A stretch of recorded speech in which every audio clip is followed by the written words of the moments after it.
Beleza com vocês? Bem, gente, hoje a gente vai falar sobre Watchmen. Obviamente, essa obra maravilhosa do Alan Moore, escrita por aquele mago das palavras, o gênio maravilhoso, que também escreveu Do Inferno, escreveu A Liga Extraordinária, que tem aquele filme horroroso com o Sean Connery, horroroso.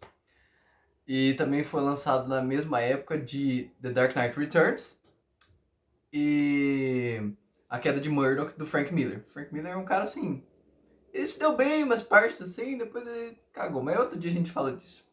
E também de Maus, que foi uma época que os quadrinhos eles eram muito considerados coisa pra criança. Era aquele super-herói bonitinho, que você vê, o super-herói perfeitinho, igual o Superman. Sempre dá certo, tudo no final dá certo. Exatamente. E aí, esses quadrinhos vieram na contramão, eles eram super-heróis mais reais. Inclusive, o Alan Moore ele foi responsável por uma grande revolução dos quadrinhos. Yeah.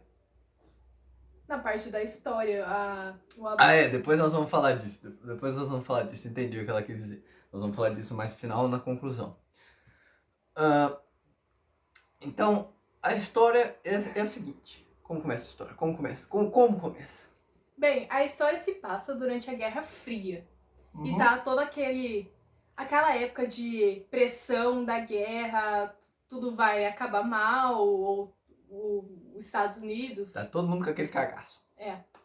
O Aquela país tensão entre Estados Unidos e Rússia.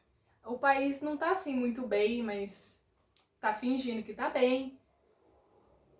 O super-herói principal dos Estados Unidos, que é uma representação do Superman na obra, é o Dr. Manhattan. Dr. Manhattan, aquele bicho azul. Nós vamos mandar foto dele aí também.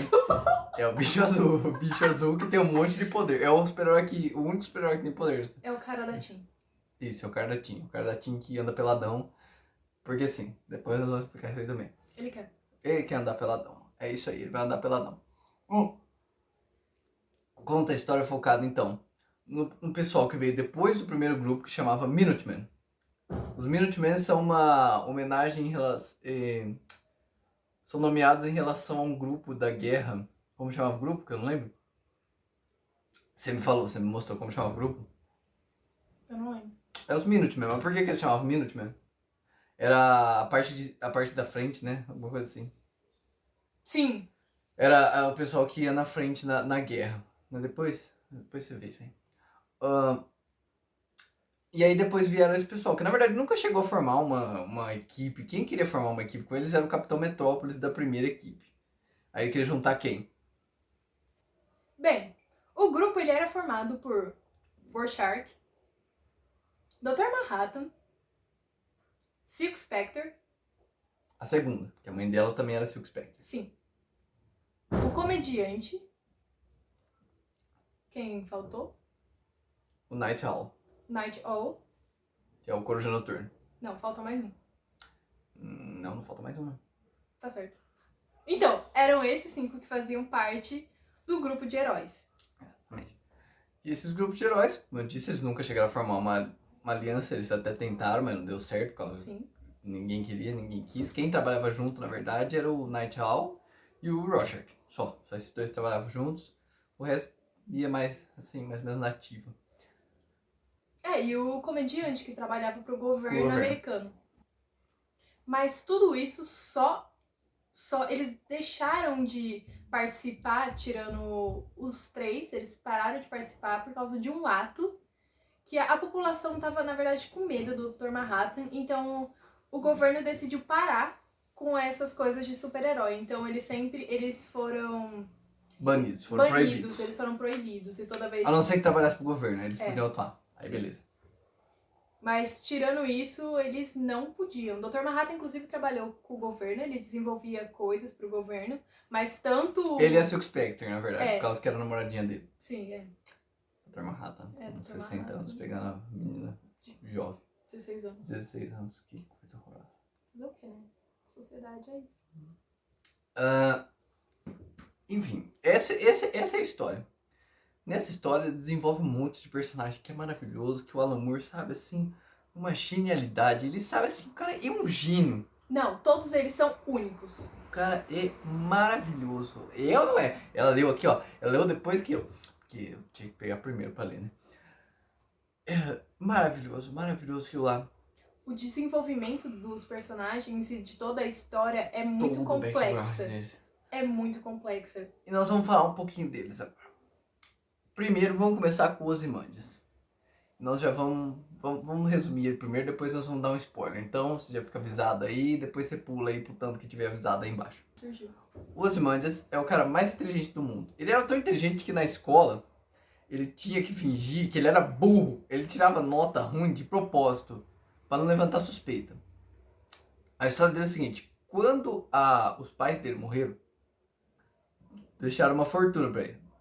Muito dinheiro. Muito dinheiro. Muito dinheiro. Dinheiro pra caralho. Tipo assim, o Silvio Santos, entendeu? Aí. É o Silvio Santos. Aí. Ele deu todo o dinheiro embora e queria provar. Ele não deu, ele doou todo o Ele doou dinheiro todo que o ele dinheiro tinha. Todo o dinheiro que ele tinha. E ele queria provar que ele conseguia atingir qualquer coisa partindo do nada. Ah, e vale Nada. lembrar. Só usando a inteligência dele. E vale lembrar que ele se baseava muito em Alexandre o Grande e Ramsés II. Ramsés II, na verdade. Tinha muito essa. Ele respeitava muito a mitologia egípcia. Sim. Nós temos também comediante. Comediante. Que eu particularmente não gosto dele. Ele é feito pra você não gostar, mas tudo bem. Vai que tem uma pessoa que fala assim, nossa, o comediante é o top. É um personagem interessante, mas ele é um filho da mãe. Continua. Bom, o comediante, ele é basicamente uma máquina de matar. Ele simplesmente... Ele é um sonho americano. É o sonho americano daquele militar perfeito. O cara que serve, assim, o país com unha, dente, estômago, tudo que ele puder. Ele é um sonho americano porque ele segue muito essa assim...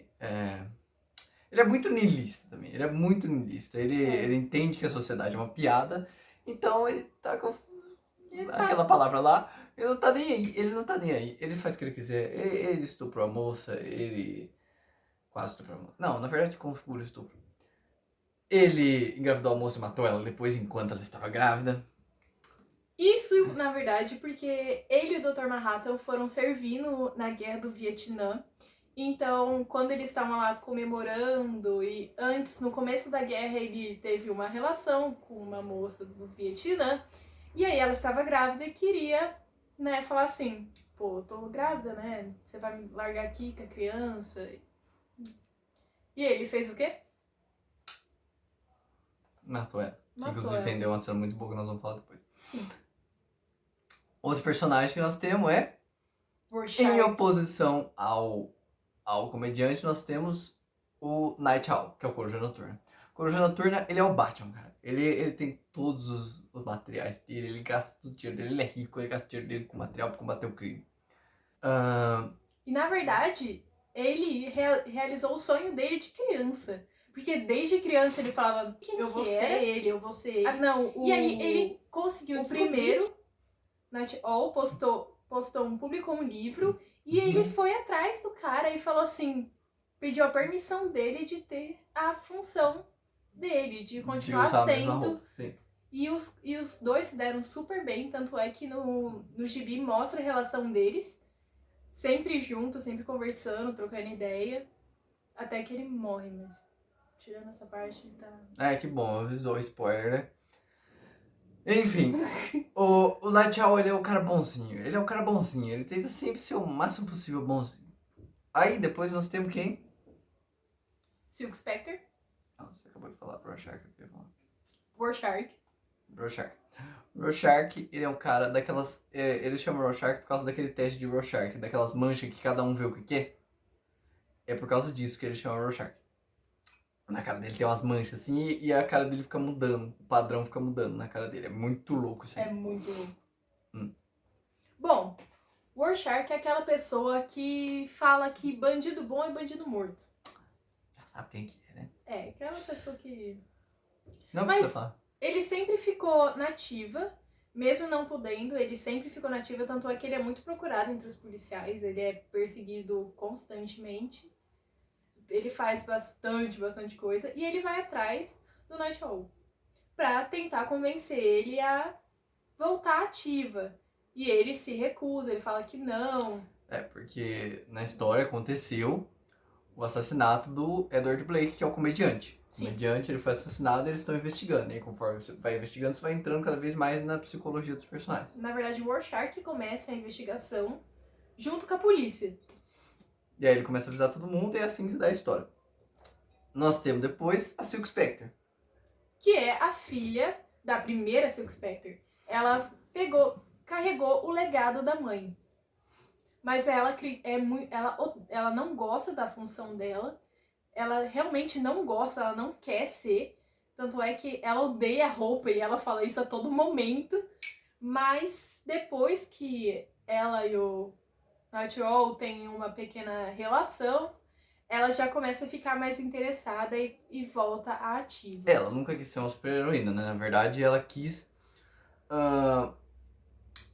Ela nunca quis. A mãe dela que obrigou ela a ser super-heroína. Porque, na verdade, a Silk Spectre é mais uma representação de beleza feminina. É mais um sex symbol do grupo, só pra estar em publicidade. Tanto que o advogado dela, o agente de publicidade, sei lá o que era, ele namorou com ela e ela era usada como sex symbol pra fazer propaganda pros Minutemen, os E primeiros assim lá. a mãe dela também era.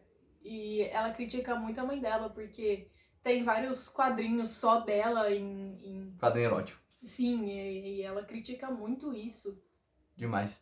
Tanto é que ela muda a roupa dela, faz um monte de alteração. Falta mais nenhum, né? Dr. Manhattan. Nós não falamos do Dr. Manhattan. Dr. Manhattan, o último aqui que nós vamos colocar, deixamos pro último. Deus. É o cara azulzão, é o cara da Team. Que tem poder. Que tem poder. Ele é o cara da Team, é o Superman da Team. Azul. É o Superman da Team. Ele era um cientista, o pai dele era relojoeiro e ele não quis. Ele queria ser relojoeiro, o pai dele não deixou por causa que o Einstein tinha criado a bomba atômica. E ele falou que o futuro seria física. Esse ramo da... Aí ele foi estudar. Ele ficou preso num campo de... Micro...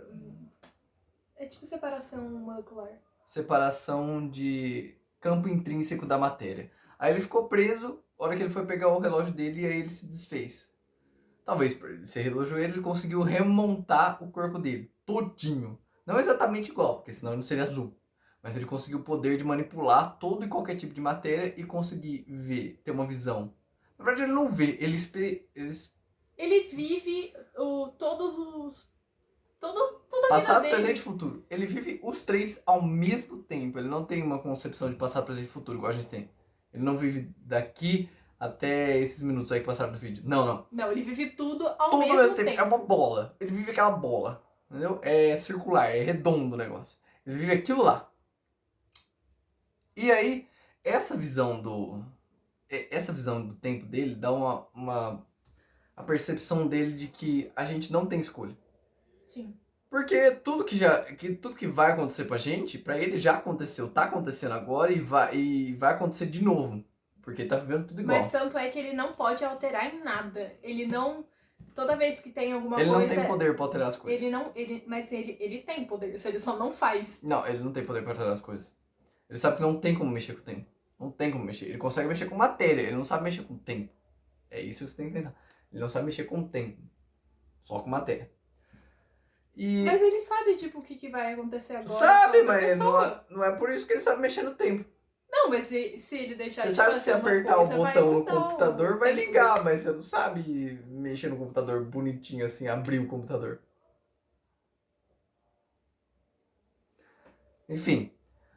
Aí, essa visão dele, dele ser um deus, eles consideram... Ele é maior que as pessoas, ele percebe que o universo não tem sentido. Então, qual que é o sentido da vida? Ele insiste que não tem sentido. A vida é um fenômeno muito superestimado pelas pessoas, porque... Tanto é que a maior parte das coisas dele é muito niilista, é muito... Ele é muito niilista, é muito sério, muito niilista. Ele tem uma conversa com a Silk Spectre, inclusive, no planeta. Nós não vamos falar qual conversa, vocês leem aí, vocês vejam. Mas é muito boa, eu converso justamente por isso. É maravilhosa a conversa. Maravilhosa, digna de Nietzsche, de Schopenhauer, maravilhosa. Maravilhosa. Alan Moore, caprichou nessa história. Demais. Ficou O Dr. Manhattan, ele é tão desprendido da humanidade que ele não usa roupa. É pra que ele vai usar roupa? Ele não é mais um ser humano. Só um ser humano tem vergonha. Então fica lá com de fora. Isso aí mesmo que você pensava. Mas, por exemplo, quando ele tá num No local com local, pessoas, ele coloca, obviamente. ou ele coloca aquele colãzinho dele, É. ou a sunguinha, Aquela ou sunguinha um ridícula. terno. Aquela sunguinha ridícula. Ou um terno. Ele muda às vezes pra um terno, assim, pra ficar mais social, mais... Com certeza. Sim. Outra coisa é que, por exemplo, o Hollis Mason, que é o primeiro Night Owl, ele escreve na biografia dele que, por exemplo, quando ele chega perto do Dr. Manhattan, ele fica com muito medo. Porque é uma coisa que tá acontecendo. Ele tá sendo obrigado a aceitar que ele tá ali, mas é uma coisa muito impossível. O cara é uma bomba atômica. O cara é uma bomba atômica viva. Ele fala claramente no livro que ele tem medo, ele fala que ele não confia no Dr. Manhattan. Exatamente. É destruição mútua. A asseguração de destruição mútua que tinha na Guerra Fria. O Dr. Manhattan representa isso, porque ele consegue destruir quase todas as ogivas nucleares da União Soviética. Nós temos também O Night Owl. Até que ponto chega, bem? Bom, esse é um personagem que ele quer o bem o tempo inteiro. O tempo inteiro. Ele é realmente o herói. Ele quer ser o herói perfeito. O Batimão. É igual o Batimão, entendeu? Ele só não perdeu os pais, mas é igual o Batimão. Mas o Batman, ele é, tipo, mais bonzinho que o Batman, entendeu? Ele consegue ser mais bonzinho. Ele consegue ser mais bonzinho. O Batman, Não ele tá não tá tanto. nem aí, o Batman só vai. Mais ou menos. Mas enfim, ele representa essa. Até onde a gente pode ser bom, até onde. É justamente pra gente questionar, não que ele esteja me posicionando, ninguém aqui está se posicionando. O Alan Moore ele colocou todos os fatos lá, desenvolveu muito bem. Sim. E falou: você tem a sua conclusão. Isso é muito bom porque todos os personagens você consegue chegar numa conclusão dele. Você mesmo. Você mesmo, ele não dá nenhum, tipo assim, esse personagem é o bom, esse aqui é o filho da puta, esse aqui é tal. Às vezes sim, às vezes ele dá uma pequena jogada assim na história e pra você decidir se ele é bom ou não. Mas isso é exatamente o ponto-chave da história que dá pra você entrar na história e ter aquele gosto de quero mais. Maravilhosa aquela história. Nós temos também, em oposição a isso, o Rorschach, que é o bandido bom, o bandido morto. Até que ponto uma pessoa merece morrer pra pagar um crime que ela fez? Você acha que ela merece morrer? Esse é o questionamento. Porque ele era de boa, igual o Night Owl. E aí o que aconteceu com ele? Bom, o Rorschach é essa pessoa meio complicada. Ele começou a ficar muito, muito nervoso pelo fato dele não conseguir ficar na ativa, por ele ter sido proibido de participar em qualquer coisa, e também os casos que ainda continuavam acontecendo. Inclusive, um que é muito, como que se fala, muito pesado no gibi, é de uma menininha que ela desaparece. E ele foi investigar esse caso. Pesado, sim. Esse é pesado. E aí ele conseguiu achar o cara. Da Atena ficou feliz. Quê? Da Atena ficou feliz, que o da Atena que gosta de coisa errada. E aí que ele começou a investigar. Ele foi num bar, ele interrogou muitos caras, ele quase matou um cara, inclusive. Mas ele conseguiu achar o cara que teria pegado essa menininha. E aí ele chegou lá e não tinha ninguém. Era tipo um prédio abandonado mesmo, uma casa abandonada que tinha 2 cachorros lá e ele fez, vamos entrar, né? Tem o Rorschach. Ele vai. E aí ele começou a ver que tinha um monte de sangue e arma, tipo faca. Cutela, essas coisas, Arma branca. E aí ele foi mais pra fora ver os cachorros e ele viu um pedaço da menina. Inclusive ele achou uma peça de roupa da menina. E aí o cara esquartejou a menina e deu pro cachorro comer. Na verdade a gente chegou nessa conclusão, porque a gente não sabe realmente o que o cara fez. Mas. Ele pode ter feito outras coisas, que é mais nojento ainda. Mas a gente deixa aí pra vocês chegarem na E conclusão. foi nessa hora que Ele ficou full pistola, ele ficou muito, muito puto. E aí ele decide procurar de novo no Atiol, porque ele ficou tão revoltado que ele queria saber se os outros também estavam revoltados com isso. aí fica aquela ideia assim, né? A pena de morte nos Estados Unidos vale a pena? Que o cara tá lá. Ele matou uma pessoa, mas você acha que você merece matar ele, aí você não vai. Ele mata o cara, inclusive. Então, não vai ficar. Você não vai virar um assassino no lugar dele? Que direito que você tem de tirar uma vida? Qual que é o direito que você tem de tirar uma vida? Nenhum. Nem o Dr. Manhattan tem direito de tirar a vida.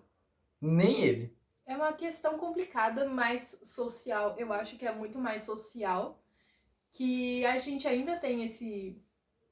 Não consegue chegar nessa conclusão. É muito complicado. É Tem muito hora que é muito complicado. complicado. Sim. Muito complicado. Por exemplo, o cara salvou o outro cara de fazer outras coisas, mas também fez uma coisa ruim com o cara. Então, Fez a mesma coisa. coisa que o cara. E foi até pior, ele matou o cachorro do cara. Jogou em cima dele. Foi uma cena bem pesada. Parece almoço de domingo da minha família. Ah, nós temos também o Ozymandias. Que o Ozymandias é maravilhoso, o cara mais inteligente do mundo. É óbvio que ele vai pensar que a humanidade é nada pra ele. Nada. E ele bola o plano. O plano vocês vão ver no gibi, que é maravilhoso. Muito bom. O plano é genial. Que fica o questionamento assim, até onde vale a pena destruir algumas vidas pra salvar muitas? Vocês acham que vale a pena? Tudo começa com a morte do comediante. Tudo começa com a morte do comediante e essa investigação. Aí, num apartamento. Onde o Veidt trabalha. Veidt. Não é Veidt, é Veidt. Vou falar Adrian, então. Adrian. Não, Adrian. Onde ele trabalha, teve um caso de envenenamento que foi basicamente inexplicado. Tipo, ele tava lá com os agentes dele, seriam agentes dele, funcionários dele. E aí um cara veio e caiu no chão envenenado. E todo mundo ficou, nossa, quiseram matar o Adrian, o que tá acontecendo? Já mataram o comediante, agora vão matar ele. E aí tudo fica muito estranho.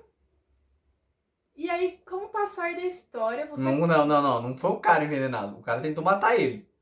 Aí, hora que ele foi pegar o cara tinha tomado aquelas cápsulas de veneno pra se matar, pra não falar quem que era o chefe dele. Só por isso. Não é que ele caiu envenenado. Foi tentar matar o Adrian, matou a secretária, e o Adrian catou, meteu a mão nele, e aí foi tentar segurar a pílula de veneno, e morreu, a cápsula de veneno. E o cara morreu, não deu certo. Ele não conseguiu pegar quem era o chefe.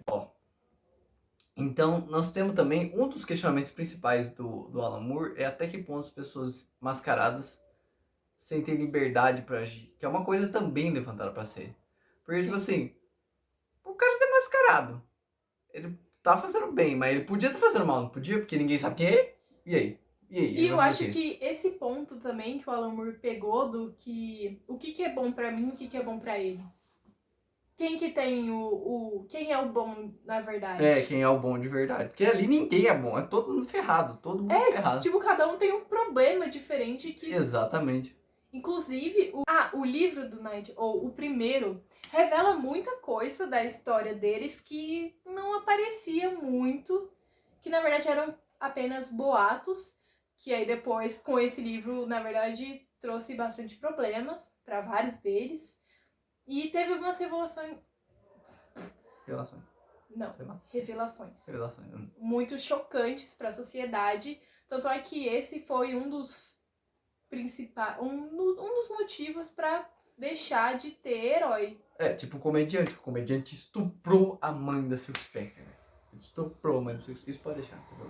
Ela foi o fruto de uma relação abusiva. É meio estranho. Essa parte eu ainda não entendi. Mas é uma parte complicada, porque ela fala assim, ah, mas e se eu quisesse? É uma parte complicada aí que nós não vamos entrar aqui, depois vocês, a hora que vocês lerem o gibi, vocês vão entender. Ela não deixa muito claro se ela... E aí também nós temos como uma máscara faz uma pessoa se tornar algo que ela não é, como ela faz ficar mais imponente, que nem o Daniel. O Daniel, ele vai ter uma relação com a Silk Spectre. Mas aquela parte, ela já tá mais velha, ela já não tá mais com 16 anos, né? Ah, mais ou menos, ela tá um pouquinho mais... Ela tá, acho que nos 18. Por aí. Enfim. E ele também não é tão velho, é? Ele tá uns 40. Eu não sabia que ele tinha uns 40 anos. Ele tem... Ele é o clássico herói aposentado de 40 anos. Ele é gordinho, ele perdeu a capacidade dele. Engraçado. Ele vai fazer... Eles têm relações. Eles tentam ter, na verdade, uma relação, mas não deu certo. Eles vão brincar de fazer crianças. Eles vão brincar de fazer crianças. E aí... Horrível. Exatamente. Eles vão fazer... aquilo lá. Isso aí mesmo. Aquilo lá. Aquilo lá. E aí não levanta. Entendeu? Não levanta. Ele se sente impotente. A hora que ele põe a roupa dele de Night Owl de novo, que ele ficou muito tempo sem pôr, ele já, ó... Ele sente aquela... sobe o fogo assim, no jeito, pega o fogo no rabo, impressionante assim. Impressionante o negócio. É impressionante. Mas vocês vejam lá. A gente tem que exagerar um pouco às vezes. A gente tem que exagerar um pouco às vezes. Enfim. É isso aí, gente. A gente queria trazer um pouco da obra. A gente não falou tudo, obviamente. Faltou muita coisa, na verdade. Faltou muita. Porque é uma obra muito complexa. Eu acho que todo mundo tem que ler. É muito importante. Mas assim, você tem que ir com aquela... Não é uma obra pra você começar a ler quadrinho. Não é. É uma obra assim... Você lê o quadrinho, sabe aquela base de quadrinho da época de ouro dos quadrinhos. Que era aquele super-herói fofinho, assim. Ah, vamos não, bater no vilão. É o bem e o mal. Só. Mais nada. Se você for com essa ideia, você talvez se decepcione um pouco. Não, mas você tem que entender que aquela época nos quadrinhos era assim. Era o bem contra o mal. Não tinha um meio termo, não tinha... que uma pessoa pode ser boa e fazer coisas ruins, ou ela pode ser muito ruim e fazer algumas coisas boas. Não tem isso, não tem uma... Era o maniqueísmo. É uma coisa mais humana. É uma coisa bem humana, é um material bem humano. O Watchmen, não o super-herói antigo. Sim, não, o super-herói antigo. Que inclusive o Alan Moore ficou muito bravo que ele fez aquela HQ, porque agora todo mundo quer fazer igual. Quer fazer o super-herói dark, mas ninguém... Não é da Netflix. Ninguém... Não bate Alan Moore. também. Ninguém é Alan Moore. Ninguém é Alan Moore. Ninguém. Às vezes alguns conseguem ali, mas é difícil. Tem que ser muito profissional pra fazer. É muito complicado. Estudar psicologia humana é muito, muito, muito complicado. Mas o desenho é maravilhoso. Uma coisa que eu queria lembrar aqui é que foi inspirado o desenho nos desenhos de Hollywood. Nós temos aqui o Watchmen, pra vocês verem. Olha aí, dá uma olhada. Olha aqui, ó. Olha que maravilhoso. Isso aqui é muito... Peraí que tá pegando luz aqui. Olha aqui, gente. É muito bom isso aqui. Isso aqui é muito bom. É bom demais isso aqui. Procurem ler. Leia. Você pode... Watchmen. Essa aqui é a versão em inglês. Tem a versão em português, que não tá aqui. Tá na casa dela. Tá? Ela é dela. Essa aqui. Leiam isso aqui. Watchmen. É maravilhoso, gente. Maravilhoso. Procurem ler. Tanto faz se é online ou... Só ler. Isso aqui, ó. Melhor obra que existe. Melhor obra de quadrinho. Alan Moore é um gênio, gente. Leia isso aí. A gente se vê no Not Your Regular Show. Até mais, gente. Falou, Até a galera. próxima. Tchau.